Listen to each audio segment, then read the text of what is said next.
ഞാൻ നിങ്ങൾക്കിവിടെ ഒരു വീഡിയോ ഷോ ചെയ്യാണ്. ഈ വീഡിയോ 2023 ഓഗസ്റ്റ് 20 ഈ നമ്മൾ ഈ പറയുന്ന നാഷണൽ NGO കോൺഫെഡറേഷൻ്റെ ഓഫീസിൻ്റെ ഉദ്ഘാടനം നടക്കുന്ന വീഡിയോ ആണ്. ആ ഉദ്ഘാടനം നടത്തുന്നത് നമ്മുടെ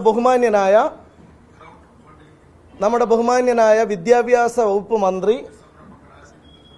ശ്രീ ശിവൻകുട്ടിയാണ്. ഞാൻ ഈ വീഡിയോ നിങ്ങൾക്ക് അയച്ചു തരാം. ശിവൻകുട്ടി ഇതിൽ വളരെ പ്രധാനമായും പറയുന്ന ഒരു കാര്യമുണ്ട്. അദ്ദേഹം പറയുന്നത് ഞാനൊന്ന് പറയാം. ഈ വീഡിയോ ഞാൻ നിങ്ങൾക്ക് എല്ലാവർക്കും തരാം. പാതി വിലയിൽ ലാപ്ടോപ്പ് ഉൾപ്പെടെ നിരവധി കാര്യങ്ങൾ വിതരണം ചെയ്യുന്ന ഈ സംഘടന സെപ്റ്റംബർ മുതൽ തീരദേശ മേഖലയിലേക്ക് പ്രവർത്തനം വ്യാപിക്കുകയാണ്. അദ്ദേഹത്തിൻ്റെ പ്രസംഗമാണ്. തീർച്ചയായും ഇതൊരു പുതിയ കാൽവെപ്പാണ്. ഈ സംഘടന പുതിയ സന്ദേശമാണ് ഈ സമൂഹത്തിന് നൽകുന്നത്. പിന്നെ അദ്ദേഹം പറയാണ്, ഇന്നലെ വരെ ചിന്നിച്ചിതറി കിടക്കുന്ന നമ്മുടെ നാട്ടിലെ സന്നദ്ധ സംഘടനകളെ മുഴുവനും ഇനി ഒരു കുടക്കീടിലേക്ക് കൊണ്ടുവരാൻ ഈ ഓർഗനൈസേഷന് സാധിക്കും. അങ്ങനെ വന്നാൽ ഉണ്ടാകുന്ന മെച്ചപ്പെടൽ നമ്മുടെ കേരളത്തിലെ മുഴുവൻ സമൂഹത്തിനുമാണ്. ആരാ പറയുന്നത്? ശ്രീ ശിവൻകുട്ടി മന്ത്രി. ഇനി പറയുന്നതാണ് പ്രധാനം. ഏതൊരു സംഘടനയും അതിൻ്റെ തലപ്പത്തിരിക്കുന്നവരുടെ വിശ്വാസ്യതയാണ് അതിനെ ശക്തിപ്പെടുത്തുന്നത്. നമ്മുടെ സംഘടനക്ക്, അദ്ദേഹം കൂടി ഓണർഷിപ്പ് ഏറ്റെടുത്തു, വാക്കുകൾ ശ്രദ്ധിക്കണം, നമ്മുടെ സംഘടനക്ക് അഭിമാനത്തോടെ ഈ കേരള സമൂഹത്തിന് മുന്നിൽ സമർപ്പിക്കാവുന്ന നേതൃത്വമാണുള്ളത്. എന്നിട്ട് അദ്ദേഹം ഈ നേതാക്കളെ പരിചയപ്പെടുത്തുകയാണ്. നമ്മുടെ അനന്തു എനിക്ക് നല്ലവണ്ണം ബന്ധമുള്ള കക്ഷിയാണ്. അദ്ദേഹമാണ് ഇപ്പോൾ ജയിലിൽ കിടക്കുന്നത്. പഞ്ചായത്ത് പ്രസിഡന്റ്, ആ ചടങ്ങിൽ പങ്കെടുക്കുന്ന പഞ്ചായത്ത് പ്രസിഡന്റ് ശ്രീകുമാർ ഞാൻ നല്ല ബന്ധമുള്ള വ്യക്തിയാണ്. അതുപോലെ അദ്ദേഹം പറയുന്നത് retired justice CN Ramachandran Nair, അതുപോലെ തന്നെ അനന്തകുമാർ സാറും ഇതിൻ്റെ തലപ്പത്തുണ്ട് എന്നതുകൊണ്ട് ഒരു ബുദ്ധിമുട്ടും ഈ സംഘടനയ്ക്ക് ഉണ്ടാവില്ല. അവസാനം അദ്ദേഹം കൺക്ലൂഡ് ചെയ്യുന്ന വാക്കുകൾ നിങ്ങൾ ശ്രദ്ധിക്കണം. അതുകൊണ്ട് എൻ്റെ എല്ലാവിധ പിന്തുണയും, മാത്രമല്ല ഈ കേരള ഗവൺമെൻറ്റിൻ്റെ എല്ലാവിധ പിന്തുണയും ഈ സംഘടനയ്ക്കുണ്ടാവുമെന്ന് ഞാനിവിടെ വ്യക്തമാക്കുന്നു. ഞാൻ ചോദിക്കട്ടെ, ഒരു MLA എന്ന നിലയിൽ ഞങ്ങളുടെ NGO അല്ലെങ്കിൽ അതുപോലെയുള്ള 100 കണക്കിന് NGOകൾ ഇതിൽ അംഗമാകുന്നത് 2024 ഞങ്ങൾ അംഗമാകുകയല്ല, ഞങ്ങൾ ഈ കോൺഫെഡറേഷൻ്റെ ഭാഗമായിട്ടില്ല. പക്ഷേ ഞങ്ങൾ ഇതിനു വേണ്ടി അപേക്ഷിക്കുന്നത് ആരുടെ വാക്ക് കേട്ടിട്ടാണ്? നമ്മുടെ കേരള ഗവൺമെൻറ് എൻഡോസ് ചെയ്ത ഒരു നാഷണൽ NGO കോൺഫെഡറേഷൻ കേരളത്തിൻ്റെ ഭാവിയെ മാറ്റി വരക്കാൻ മാത്രം വിപുലമായി വലുതാകുന്നു എന്ന് നമ്മുടെ ബഹുമാന്യനായ മന്ത്രിസഭയിലെ അംഗം സാക്ഷ്യപ്പെടുത്തിയ ശേഷം ഒരു വർഷത്തിന് ശേഷമാണ് ഞങ്ങൾ ആ സംഘടന നൽകുന്ന ലാപ്ടോപ്പിന് വേണ്ടി അപേക്ഷിക്കുന്നത്. ഞങ്ങളാണോ കുറ്റവാളി? അല്ലെങ്കിൽ ഞങ്ങൾ ഇതിലേക്ക് നയിച്ച മന്ത്രിയാണോ കുറ്റവാളി? ഞങ്ങൾക്കെതിരെയാണോ കേസെടുക്കേണ്ടത്? അല്ലെങ്കിൽ ഈ പ്രേരണ മുഴുവനും നടത്തിയിട്ടുള്ള ബഹുമാന്യനായ മന്ത്രിക്കെതിരാണോ കേസെടുക്കേണ്ടത്? ഈ നാട്ടിലെ ഇൻ്റലിജൻസ് സംവിധാനം എവിടെയാണ് പരാജയപ്പെട്ടത്? ആയിരക്കണക്കിന് ആളുകൾ അപേക്ഷ നൽകി, ഞങ്ങളും അപേക്ഷ നൽകി. ഞങ്ങൾ അപേക്ഷ നൽകുന്നതിന് മുമ്പ് തന്നെ ഈ കേരളക്കരയാകെ അവർ വിതരണം നടത്തിയിരുന്നു. ഞങ്ങൾ അപേക്ഷ നൽകിയപ്പോൾ 234 ലാപ്ടോപ്പുകൾ ഞങ്ങളുടെ നിയോജക മണ്ഡലത്തിൽ അവർ തന്നു, വിതരണം ചെയ്തു. 19 സ്കൂട്ടറുകൾ അവർ തന്നു, വിതരണം ചെയ്തു. പാവപ്പെട്ട 380 വിദ്യാർത്ഥികൾക്ക് ഞങ്ങൾ സ്കൂൾ കിറ്റുകൾ നൽകി. ആ സ്കൂൾ കിറ്റുകളുടെ കാര്യത്തിൽ അവർ പകുതി പൈസ ഈടാക്കിയപ്പോൾ അത് മുദ്ര എന്ന് പറയുന്ന ഈ ചാരിറ്റബിൾ ഫൗണ്ടേഷൻ പകുതി പൈസ മുദ്ര അടച്ചുകൊണ്ട് ഫ്രീ ആയിട്ടാണ് ഞങ്ങൾ കുട്ടികൾക്ക് കൊടുത്തത്.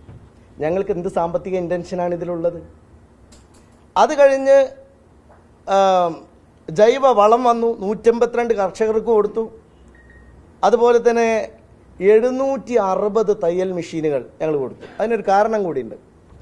ഈ നിയോജക മണ്ഡലത്തിൽ മുദ്രയുടെ ആഭിമുഖ്യത്തിൽ നമ്മൾ ഒരുപാട് എംപവർമെൻറ്റ് ആക്ടിവിറ്റീസ് നടത്തുന്നുണ്ട്. അത് സ്ത്രീകൾക്കിടയിലുണ്ട്, കുട്ടികൾക്കിടയിലുണ്ട്, വിദ്യാർത്ഥികൾക്കിടയിലുണ്ട്, യുവജനങ്ങളുടെ. ഇപ്പോൾ ഈ 15-നും 16-നും നടക്കാൻ പോകുന്ന സ്കെയിലപ്പ് എന്ന് പറയുന്ന ഒരു പ്രോഗ്രാമുണ്ട്. ഈ പ്രോഗ്രാമുകളെല്ലാം എംപവർമെൻറ്റ് വേണ്ടി നമ്മൾ ചെയ്യുന്ന കാര്യമാണ്. അപ്പോൾ ഞങ്ങൾക്ക് ഇത്രയും സാധനങ്ങൾ അവരിന്ന് കയ്യിൽ കിട്ടി. അപ്പോൾ സ്വാഭാവികമായിട്ടും ഞങ്ങൾക്ക് അവരെ അവിശ്വസിക്കാൻ കഴിയുമോ? അത് കഴിഞ്ഞ് 300ഓളം അപേക്ഷകൾ ബാക്കിയുള്ളപ്പോഴാണ് ഞങ്ങൾ നിരന്തരമായി വിളിക്കുന്നത്. ഒരു മാസം കഴിഞ്ഞിട്ടും കിട്ടിയില്ല. 40 ദിവസമാണ് ഞങ്ങളോട് പറഞ്ഞത്. 4 മാസമാണ് ഞങ്ങളോട് പറഞ്ഞത് ഇതിൻ്റെ പരമാവധി കാലാവധി. അത് ഞങ്ങൾ നൽകിയ പരസ്യങ്ങളിലൊക്കെ ഞങ്ങൾ പറഞ്ഞിട്ടുണ്ട്, 4 മാസത്തിനകമാണ് ഇത് കിട്ടുക എന്നുള്ളത്. 4 മാസം ഞങ്ങൾ കാത്തു നിന്നു. 4 മാസം കഴിഞ്ഞിട്ട് ഇത് കിട്ടാതെ വന്നപ്പോൾ നിരന്തരമായി ഞങ്ങൾ ഇതിൻ്റെ സെക്രട്ടറിയായ അനന്തകൃഷ്ണനെതിരെ അനന്തകൃഷ്ണനോട് ഞങ്ങൾ സംസാരിച്ചു. അപ്പോൾ ഇപ്പം കിട്ടും എന്നുള്ള നിലയിൽ പറഞ്ഞു. ഞാൻ പറയുന്നത്, ഇങ്ങനെ കിട്ടാതെ പോയ സന്ദർഭത്തിൽ ഞങ്ങൾ സ്വാഭാവികമായിട്ടും അവർ നൽകുന്ന വിവരം മാത്രമാണ് ഞങ്ങളുടെ കയ്യിലുള്ളത്. ഞങ്ങളുടെ കയ്യിൽ വേറൊരു വിവരവുമില്ല. അവർ നൽകുന്ന വിവരം ഈ പണം അടച്ച ആളുകൾക്ക് അപ്പപ്പോൾ തന്നെ ഞങ്ങൾ നൽകി. അതും കഴിഞ്ഞു. നമ്മൾ മനസ്സിലാക്കേണ്ട കാര്യം, ഈ കിട്ടാതായ സന്ദർഭം വന്നപ്പോൾ ഞങ്ങളൊരു ദിവസം അദ്ദേഹത്തെ കാണാൻ വേണ്ടി എൻ്റെ ഓഫീസ് സെക്രട്ടറിയായ ഫസൽ നേരിട്ട് കൊച്ചിയിൽ പോയി അദ്ദേഹത്തെ കണ്ടില്ല, തിരിച്ചു പോന്നു. അതിന് തൊട്ടടുത്ത ദിവസമാണ് അറസ്റ്റിലാവുന്ന വിവരം അറിയുന്നത്. അപ്പോൾ സ്വാഭാവികമായും ഇതിൻ്റെ കുറ്റവാളികൾ ഇത് തട്ടിപ്പ് നടത്തിയവരല്ലേ? ഈ തട്ടിപ്പൊന്നും അറിയാതെ ബഹുമാന്യനായ മന്ത്രി ഇത്രയേറെ പറഞ്ഞിട്ടും ഈ തട്ടിപ്പിന് വിധേയരായ ഇരയായവരെ തേടി നിങ്ങൾ എന്തുകൊണ്ടാണ് ഇങ്ങനെ പറയുന്നത് എന്നുള്ളതാണ് സർക്കാരിനോട് ഞങ്ങൾക്ക് ചോദിക്കാനുള്ളത്. ഇതിൽ ഒരുപാട് MLA-മാർ ഇതിൻ്റെ ഭാഗവാക്കായിട്ടുണ്ട്. എന്തേ അവർക്കെതിരെ കേസില്ലാത്തത്? ഇതിൽ ഭാഗവാക്കാവുന്നവരും ഞാൻ എന്തുകൊണ്ടാണ് നിങ്ങൾ മനസ്സിലാക്കേണ്ട ഒരു 2 പോയിന്റ് കൂടി ഞാൻ പറയാം. ഒന്ന്, എനിക്ക് എന്തെങ്കിലും ഒളിച്ചു വെക്കാനുണ്ടെങ്കിൽ ഏതെങ്കിലും ഒരാൾ, ഒരു MLA എന്ന നിലക്ക് ഞാൻ ഇങ്ങനെ ഒരു സൗകര്യം ഇതാ ജനങ്ങളെ ഉണ്ട് എന്ന് സോഷ്യൽ മീഡിയയിൽ പറഞ്ഞിട്ടാണോ തട്ടിപ്പ് നടത്തുക? എൻ്റെ ഓഫീസിലേക്ക് ആളുകളെ നേരെ ക്ഷണിച്ചു വരുത്തി ഇവിടെ അപേക്ഷ കൊടുക്കൂ എന്നൊരു തട്ടിപ്പിന് ഒരു MLA നേതൃത്വം നൽകുക. അപ്പോൾ ഒരാളെ തട്ടിപ്പുകാരനാക്കാൻ എന്ത് എളുപ്പമാണ്, എന്തൊരു ക്രൂരതയാണിത്. ഞാൻ പറയുന്നത്, ഇങ്ങനെയാണെങ്കിൽ ഒരുപാട് CPIM-ൻ്റെ പഞ്ചായത്ത് പ്രസിഡന്റുമാർ, ഇപ്പോൾ നമ്മുടെ നേരെ തൊട്ടടുത്ത് ഒറ്റപ്പാലത്ത് ശ്രീ പ്രേംകുമാർ, അദ്ദേഹത്തിൻ്റെ നേതൃത്വത്തിലാണല്ലോ അവിടെ പ്രവർത്തനങ്ങളെല്ലാം നടത്തിയത്. ആ 2 സൊസൈറ്റികളും CPIM-ൻ്റെ സൊസൈറ്റിയാണല്ലോ. അപ്പോൾ അത് ഇന്നലെ എൻ്റെ ഓഫീസിലേക്ക് കരിയോയിൽ അയക്കാൻ വന്നു. എന്തൊക്കെയാണ് ചെയ്തത്? എന്തൊക്കെ മുദ്രാവാക്യങ്ങളാണ് വിളിച്ചത്? വലിയ പുരോഗമന പ്രസ്ഥാനം എന്ന് പറയുന്ന DYFIയുടെ ഒരു ജാഥയിൽ എന്നെ ബോഡി ഷെയിം ചെയ്തു, എൻ്റെ ഓഫീസ് ആക്രമിച്ചു, എൻ്റെ ഓഫീസിന് നേരെ കരിയോയിൽ ഒഴിച്ചു. ആരാ ഒഴിച്ചതിൽ ഒരാളിതാ ലാപ്ടോപ്പ് കൊടുക്കാൻ വേണ്ടി നിൽക്കുന്നു. ഇത് പെരിന്തൽമണ്ണയിലുള്ള ആളാണ്, വെട്ടത്തൂർ പഞ്ചായത്തിലെ മണ്ണാർമലയിലുള്ള ആളാണ്. ഇയാളാണ് കരിയോയിൽ വയ്ക്കാൻ വന്നത്. ഇയാൾക്കും കിട്ടാനുണ്ട് ലാപ്ടോപ്പ്. അപ്പോൾ ഇയാളെ വീട്ടിലേക്ക് ആരാ കരിയോയിൽ വെച്ച് പോവുക? ഞാൻ പറയുന്നത്, ഞങ്ങൾ ഈ പറഞ്ഞ മന്ത്രിമാരോ MLA-മാരോ CPM-ൻ്റെ പഞ്ചായത്ത് പ്രസിഡന്റുമാരോ പഞ്ചായത്ത് മെമ്പർമാരോ ബോധപൂർവം മനുഷ്യരെ വഞ്ചിക്കാൻ വേണ്ടിയാണ് ചെയ്തത് എന്ന അഭിപ്രായം എനിക്കില്ല. ഈ പത്രസമ്മേളനം ഞാൻ വിളിക്കുന്നത് ഇതിൽ ഇരയാക്കപ്പെട്ട പൊതുപ്രവർത്തകർക്ക് വേണ്ടിയാണ്. നമ്മുടെ നാട്ടിലെ നിരവധിയായിട്ടുള്ള പൊതുപ്രവർത്തകന്മാർ ഞങ്ങളുടെ മണ്ഡലത്തിലുമുണ്ട്. ഞങ്ങളെ NGO വഴിയല്ല, അവർ സ്വന്തമായി NGO ഉള്ളവരാണ്. ഈ സാധാരണക്കാരായ ഈ പൊതുപ്രവർത്തകന്മാർ മുഴുവനും ഇപ്പം നിങ്ങൾക്കറിയാമല്ലോ, പോലീസ് വണ്ടിക്ക് ഡീസൽ അടിക്കാൻ പണമില്ലാത്തതിൻ്റെ പേരിൽ വഴിയിൽ നിന്ന് പോകുന്ന ഒരു കാലത്ത്, ഒരു നക്കാപ്പിച്ചയുടെ സഹായം പോലും സർക്കാരിൻ്റെ ഭാഗത്തുനിന്ന് ലഭ്യമാകാത്ത കാലത്ത് ഈ ജനങ്ങളോട് സ്നേഹമുള്ള ഏതൊരു ജനപ്രതിനിധിയും ചെയ്യുന്ന സ്വാഭാവിക കാര്യമാണ് ഞാൻ ചെയ്തത്.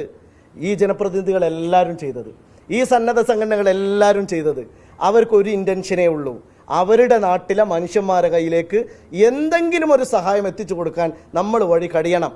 ഈ ഭരണം കൊണ്ട് മറ്റൊന്നും കഴിയുന്നില്ല.